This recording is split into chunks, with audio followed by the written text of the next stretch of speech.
Hello, नमस्कारम दोस्तों, कैसे हैं आप? होप आप बहुत अच्छे होंगे। मैं भी यहाँ बहुत अच्छी हूँ।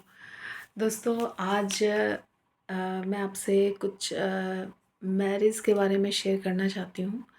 मेरा मन हुआ कि मैं आपसे कुछ थोड़ा-सा शेयर करूँ इस बारे में। दोस्तों, जैसा कि आप देख ही रहे हैं कि बहुत सारे मैरिजेस मतलब अनसक्सेसफुल हो रहे हैं। इसमें बहुत तरह के रीज़न हो सकते हैं। थोड़ा-सा हमको ये समझने की ज़रूरत है कि शादी है क्या?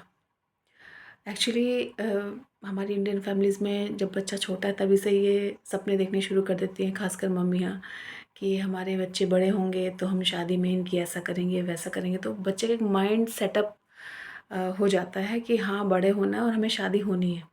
उनको ये कंपल्सरी लगने लगता है कि हाँ, शादी होनी है।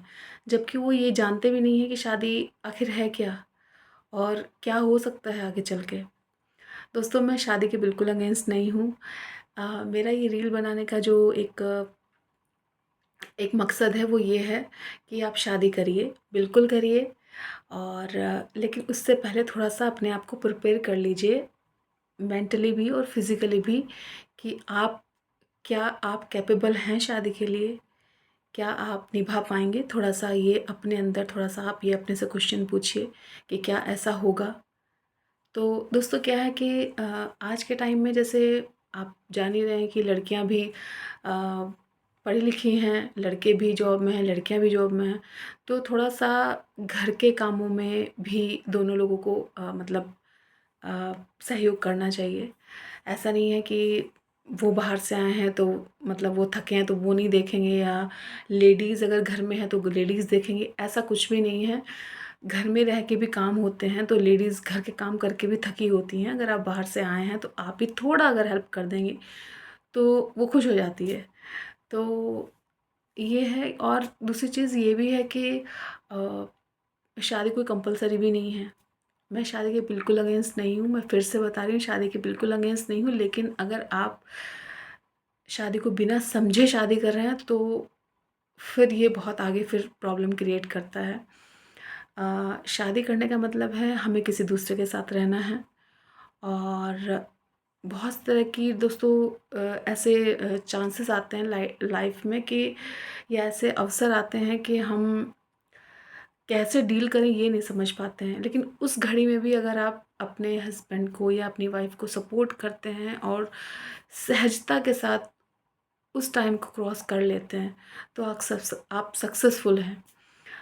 कई बार क्या होता है कि जैसे शुरुआत मुझे जो लगता है कहाँ से शुरू होती है, जैसे 2-3 साल तो सही निकल जाते हैं। असली आपकी लाइफ तब शुरू होती है जब आपके बच्चे हो जाते हैं।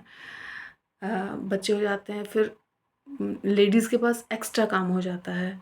अगर कोई मतलब वर्किंग है तो डबल काम हो जाता है, बेबी प्लस बाहर का काम। तो ऐसे में अगर हस्बैंड थोड़ा-सा सपोर्ट कर दें इवन घर के कामों में या बेबी को कैरी करने में, तो थोड़ा-सा लेडीज़ को थोड़ा रिलैक्स मिल जाता है। और अगर ऐसा नहीं है कि हाँ, काम के टाइम आपने बेबी को पकड़ लिया है और फिर बाद में आप तुम देखो, तुम ये वो, तुम्हारा ही है सब, आप बर्डन सारा आपके ऊपर आ जा रहा है। तो यहीं से चीज़ें शुरू हो जाती हैं और फिर ये मेंटालिटी लेडीज़ की भी सेट हो जाती है कि क्योंकि यहीं से क्लिक करता है माइंड में कि ये आदमी सपोर्टिव नहीं है। यही चीज़ें बढ़ते, बढ़ते, बढ़ते, बढ़ते कहाँ तक पहुँच जाती हैं कुछ कह नहीं सकते। दोस्तों, मैं ज़्यादा कुछ ना कहते हुए आपसे सिर्फ़ इतना ही कहना चाहती हूँ कि शादी को पहले समझ लीजिए, है क्या? आप कैसे दूसरे के साथ रहेंगे। और सबको पता है कि कुछ प्रॉब्लम्स तो आती ही हैं। और अगर आपकी वाइफ़ से या आपके हस्बैंड से कुछ गलती हो भी जाती है तो आप उसको इधर-उधर ना फैलाएँ, अपनी मम्मी-पापा को ना डिस्कस करें। और कई बार क्या होता है ना कि मैटर थोड़ा होता है लेकिन जब हम डिस्कस कर देते हैं तो पूरा फैल के और इतना बड़ा बन जाता है कि फिर सॉल्व होना थोड़ा मुश्किल हो जाता है। कोशिश ये करें कि आपके बीच का मैटर है, आप ही सॉल्व करें इसको और एक दूसरे को समझें। ये नहीं कि लेडीज़ है तो वही मानेगी, या हम तो जेंट्स हैं और हम तो ऐसे हैं, तुम ही गलत हो। इस तरह की जो ये थिंकिंग है ये शादी को बिल्कुल चलने नहीं देती। और अगर चलती भी है तो वो शादी शादी नहीं होती। जब 2 हस्बैंड वाइफ हैं आपस में, मतलब अपने मन की बात नहीं शेयर कर सकते हैं, तो फिर वो क्या शादी है? फिर तो वो टाइम पास करना हुआ। तो ऐसा भी नहीं करिए कि मतलब लाइफ़ को आप एन्जॉय करिए, अपने पार्टनर को समझिए और उसका सहयोग कीजिए। उसको खाली एक माइंड सेटअप बना के मत छोड़ दीजिए कि ये तो ऐसी ही है या ये तो ऐसा ही है, इसको तो सिर्फ़ इतना ही आता है। कुछ टाइम बाद मैं देखती हूँ ना कि लोगों की मेंटालिटी हो जाती है, अरे कुछ नहीं, खाली बोलती है, कुछ नहीं आता जाता, अरे कुछ नहीं करता है, उसमें इतना माइंड नहीं है, ये नहीं, ये सेटअप मत बनाइए। उसको समझिए और उससे कंपैरिजन मत कीजिए। आप अपने पार्टनर से कभी भी कंपेयर मत कीजिए खुद को। आपसे ज़्यादा पढ़ा लिखा है, आपसे कम पढ़ा लिखा है, आपकी गृहस्थी में वो आपके बराबर है और आपकी लाइफ को वो साथ खड़ा है, तो वो किसी भी कंपैरिजन में आपसे कम नहीं है या आपसे ज़्यादा नहीं है, वो आपके इक्वल है। ये मेंटालिटी आप लेके चलें और उसकी भावनाओं को, उसकी ज़रूरतों को समझें और उसका सम्मान करें, उसका रिस्पेक्ट करें। ये most of the important point है आपकी मैरिड लाइफ में, चाहे वो लेडी हो या जेंट्स हो, दोनों को रिस्पेक्ट की ज़रूरत है।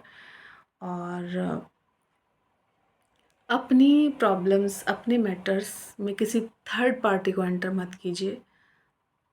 आप हो सके अपने आप ही सॉल्व कीजिए और किसी भी चीज़ को ज़्यादा दिन तक माइंड में ना रखें। उसको और किसी भी हालत में आप कम्युनिकेशन बंद मत करिए। एक दूसरे से बातचीत करते रहिए या उनसे सॉल्व कीजिए कि ऐसा हुआ था, हम ऐसा कर सकते थे, हमसे नहीं हुआ। और जहाँ आपको लगे कि आपको सॉरी कहना है या आपकी गलती है, तो उसको तुरंत एक्सेप्ट कर लीजिए।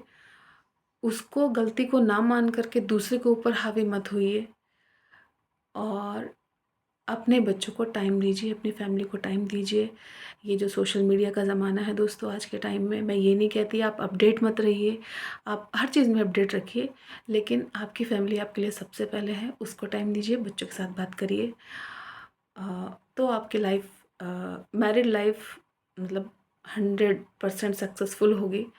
दोस्तों, मैंने जो आपसे ये सब वीडियो के माध्यम से कहा है, आपको इसमें कोई गलती लगती है या कुछ भी ऐसा कुछ आपको मैंने जो कहा है उस पे आप अपने विचार रखना चाहते हैं, तो प्लीज़ कमेंट सेक्शन में ज़रूर कमेंट करके बताइएगा। Thank you so much.